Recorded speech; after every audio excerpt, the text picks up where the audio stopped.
Hey everybody, I have a Supabase app in React that I'm going to deploy, and I'm going to show you how to do that. So you can first see here, I have an app.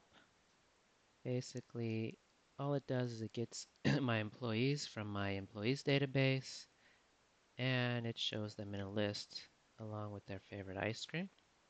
So I'll just show you that it's working here. And here's all the employees and their favorite ice cream. And I'm going to pop over to Supabase, and you can see this is the actual data. Bob, Sarah, Manny, Bob, Bobby, Robert, and Dylan in here, and it is live. So if I were to insert something,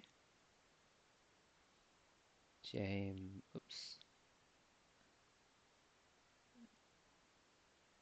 uh, James and favorite ice cream, chocolate,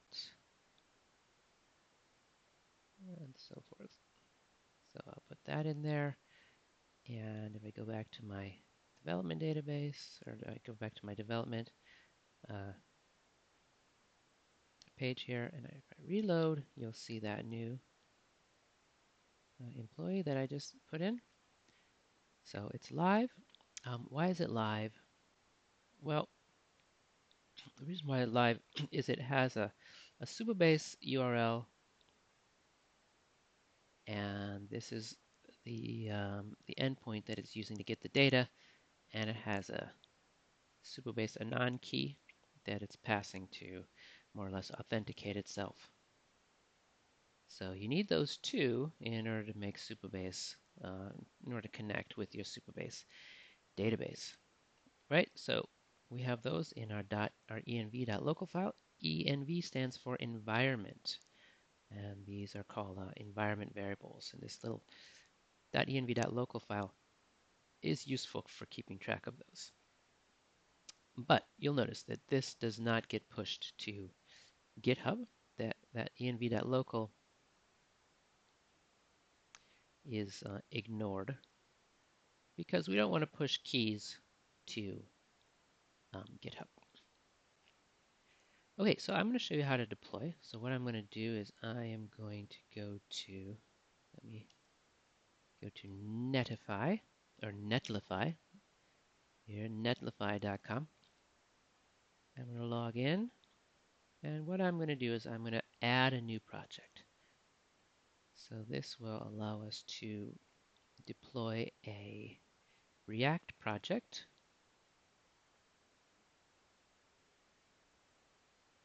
And the project that I'm going to deploy is called Practice with DB.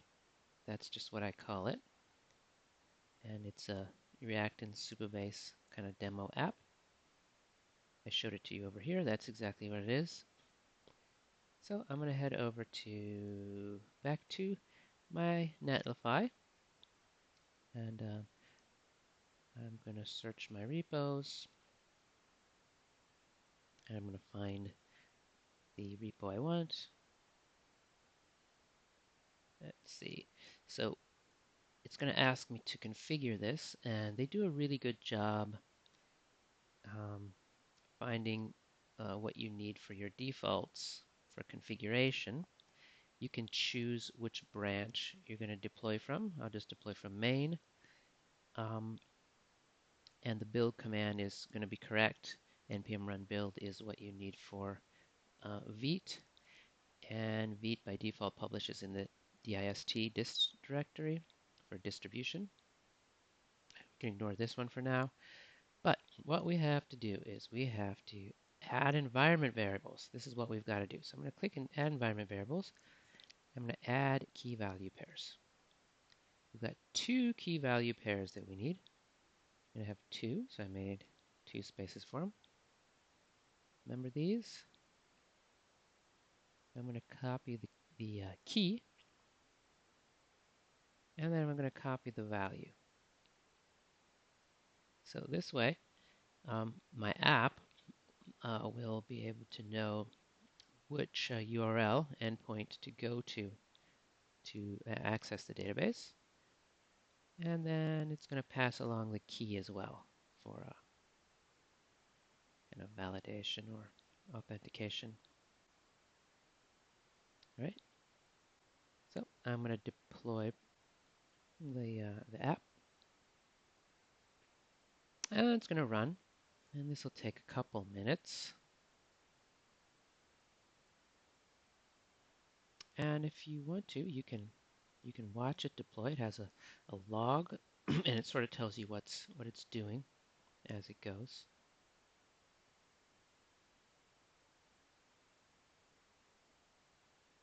And yeah, the robots are busy building and deploying your project.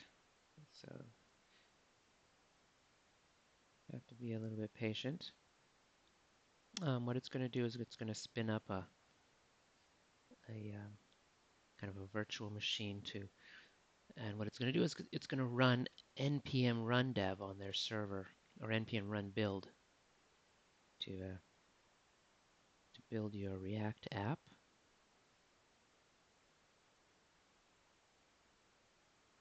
And sometimes if you deploy too many in a row, it kind of slows you down. Or I'm just going to reload and see. There we go. Yeah, I just reloaded. And here we are. That there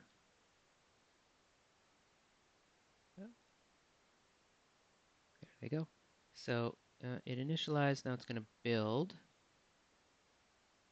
And this will take a couple minutes.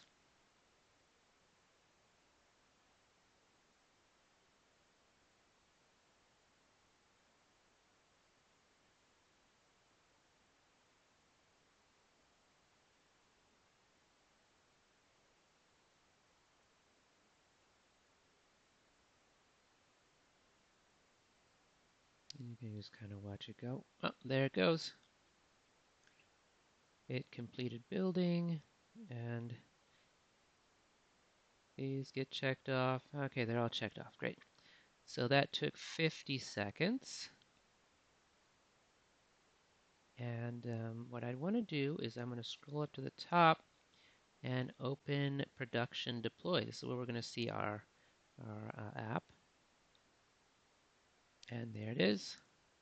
That's exactly the app that I wanted to see, but instead of being on localhost, it's actually deployed to a server, and you can share this link with your friends, and your friends can visit your Supabase app and play with your Supabase app. Just to show you, I'm going to go ahead and delete. I'm going to delete James from here. So I'll delete the last one I added. Delete row, and I'll head back to my app. When I reload this, you'll see that's gone. So you can see it's live, it's connected to the database. And it's running on Netlify public servers and ready to deploy. So one thing you might want to do is just copy that and add it to your about so people can visit it. Just like that. That'll pop up over here.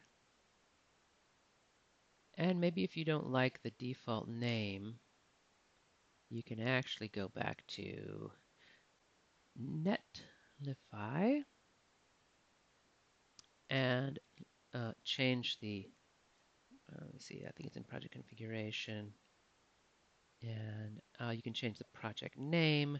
Instead of Radiant Paprenjack, you could name it to, Practice with Supabase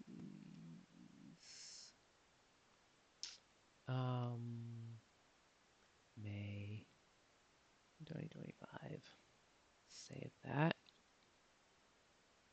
And so instead of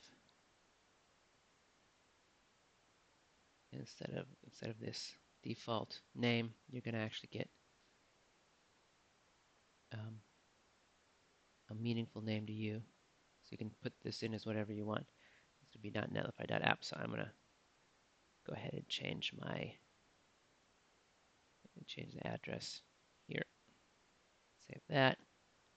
And so when people visit my repo, they can see a live version. Okay, so happy deploying.